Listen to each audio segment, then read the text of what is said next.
Okay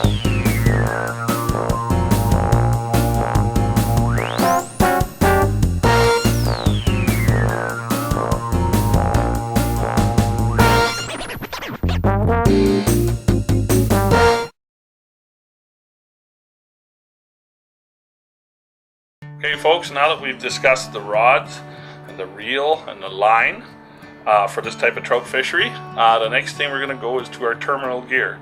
And of course the most important piece of terminal gear in the end is your hook.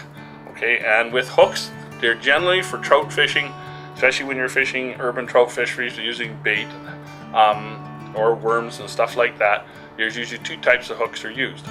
One is a bronze worm hook, which have a barb on it and has two barbs on the back of the hook to help hold the worms on. And you can be used for other things like small crayfish and other types of bait too. But generally that's what that hook was designed for.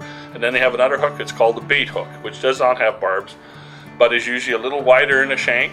And the sizes you're looking at for this fishery are usually anywhere from a size 8 to a size 4 hook, whether it is the worm hook or a bait hook.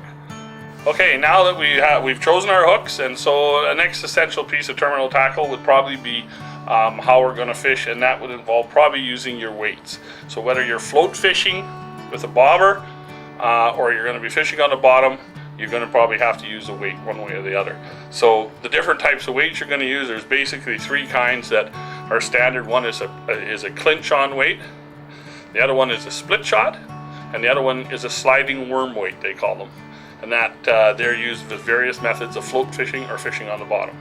And you arrange those on your line for the amount of weight you want, depending on what water you're fishing, and like what depth you're fishing. If you're fishing in faster water, slower water, if it's very windy out, or you want to cast a long ways, you'll be putting more weight on.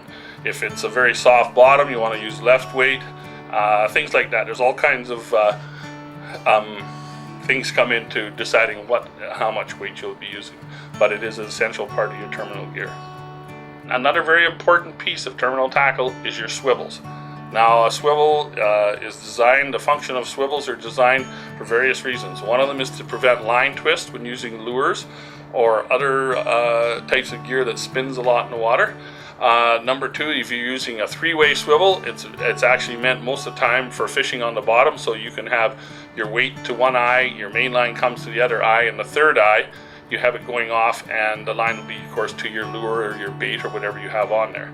The other type of swivel that we use is called a snap swivel, and a snap swivel is generally used, it's an easy detaching swivel that is tied to your main line that has a clip on one end to make the change. It's usually used with lures or spinners or other types of lure that spin a lot, and it is used to make easy off, easy on. You can unhook your lure, change lures, you can just snap another one on.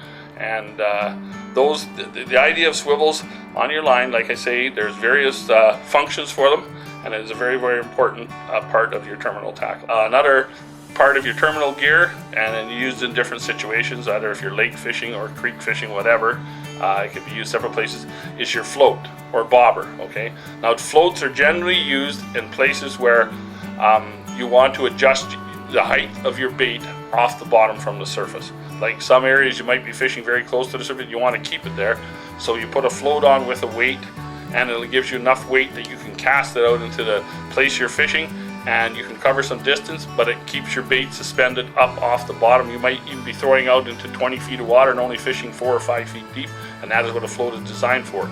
Or some floats are called slip floats. They're designed so you can cast them out and the line will run through them till you have a little stopper, and you can cast well out off the shore, well out into the lake, and fish in 15, 16 feet of water, but it still makes it easy to cast because the line is sliding through the float, and the float actually sits right on top of your terminal gear.